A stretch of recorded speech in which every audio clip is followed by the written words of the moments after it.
आचार्य जी और ज्ञानमती जी का जब यहाँ पर मिलना हुआ था खुरई में, तब भी औचित्य गुण को लेकर की इतनी चर्चा बनी। आचार्य जी ने कहा इतना स्वाध्याय ऐसा ऐसा ऐसा। ज्ञानमती माता जी कहती हैं महाराज श्री जी स्वाध्याय हो या नहीं हो, लेकिन औचित्य गुण होता है तो अच्छे अच्छे लोग अपनी प्रभावना के चरम पर पहुंच जाते हैं। गुरुजी ने उसका तुरंत समर्थन किया, एक कारिका सुनाई औचित्य गुण को लेकर के। आपको शायद औचित्य गुण के बारे में पता ना हो, लेकिन एक औचित्य गुण होता है। सुबह 7:30 बजे अगर मंदिर जाने का नियम है, 7:30 बजे शांति धारा होती है, तो फिर आपकी एक ईमानदारी होना चाहिए कि हम 7:30 बजे वहां पर पहुंच करके अपना समर्थन दिखा देंगे। वहां नहीं पहुंच पाते हैं, माँ बहनें मान लीजिए मंदिर नहीं आ पाती हैं, कुछ दिनों में नहीं आना होता है, उस वक्त भी एक परंपरा चलती है। जैसे मान लीजिए आपके यहाँ के जिनालय का नियम फिक्स है कि 7:30 पर शांति धारा होती है। अब ये तिलक नगर में रहने वाले 800 परिवारों को पता है। अब 7:30 बजे आप घर में क्या करेंगे? 7:30 बजे आपको पता है कि घर के अंदर पता है 7:30 बज गए हैं, मंदिर में शांति धारा हो रही होगी। हम मंदिर नहीं जाने की स्थिति में हैं, हम नहीं जा सकते हैं मंदिर। वहीं पर हाथ जोड़ करके 5 मिनट के लिए खड़े हो गए, वहां पर ऐसे ध्यान किया, क्या प्रभु जी की शांति धारा हो रही होगी, लेकिन मेरा कर्मोदय है, मैं मंदिर नहीं जा पाई, मेरा कर्मोदय है, मैं मंदिर नहीं जा पा रहा हूं, मेरा कर्मोदय है, मैं लेटा हुआ, मेरा कुछ हो गया है।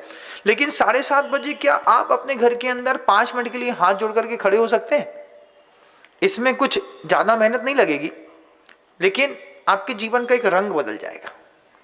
आपको शांति धारा के प्रति वो जो बहुमान पैदा होगा, 5-7 दिन थोड़ा सा ऑड लगता है किसी भी चीज में, 8वें दिन से वो चीज सब रेगुलर रूटीन पे आ जाती है।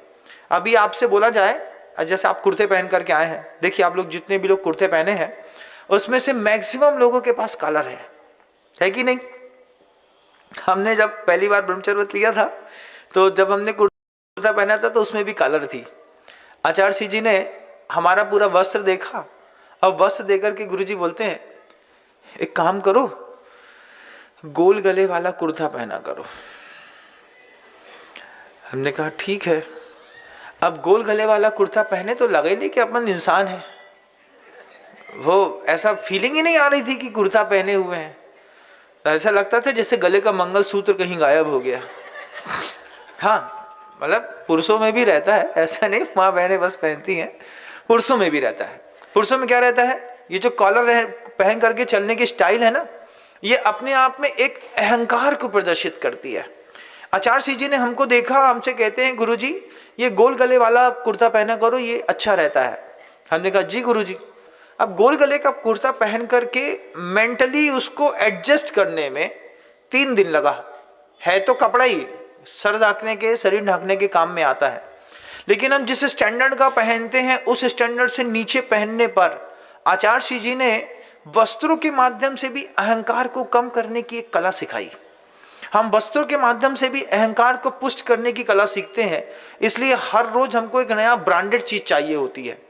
फिर गुरुजी ने एक बहुत अच्छे शब्द कहे, गर्मी चल रही है, गर्मी में 2 जोड़ी कपड़े में तो 4 महीने आराम से निकाले जा सकते हैं।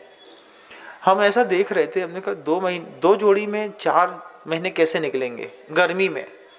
तो गुरुजी बताते बोले अच्छा है, ये वस्त्र पहना तो एक सूख रहा होगा, दूसरे दिन इसको धो दीजिएगा, उसको पहन लीजिएगा, तो 2 जोड़ी में 4 महीना निकल जाएगा।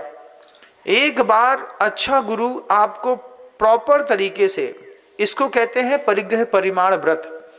लेकिन आचार्य जी ने वो भाषा नहीं कही आगम ग्रंथों की, गुरुजी बस इशारे में समझाते। 2 जोड़ी कपड़े में तो 4 महीने निकल सकते हैं, और जब 4 महीने 2 जोड़ी में निकल गए तो हम लोगों ने नियम ले लिया कि हम पूरा साल एक बार 2 जोड़ी में निकाल करके देखते हैं, और पूरे वर्ष में सिर्फ 2 जोड़ी कपड़े में, 2 जोड़ी कुर्ते पजामे में, अंडरवियर गारमेंट्स में जो है 1 साल निकाला। तो आप क्या मानते हैं कि अगले साल भी हमको 2 जोड़ी कपड़ा लगा होगा? क्या लगता है आपको, बताइए? अगले साल हमको सिर्फ 1 जोड़ी कपड़ा लगा, और हमने 3 साल सिर्फ 1 जोड़ी कपड़े में अपना पूरा दिन निकाले।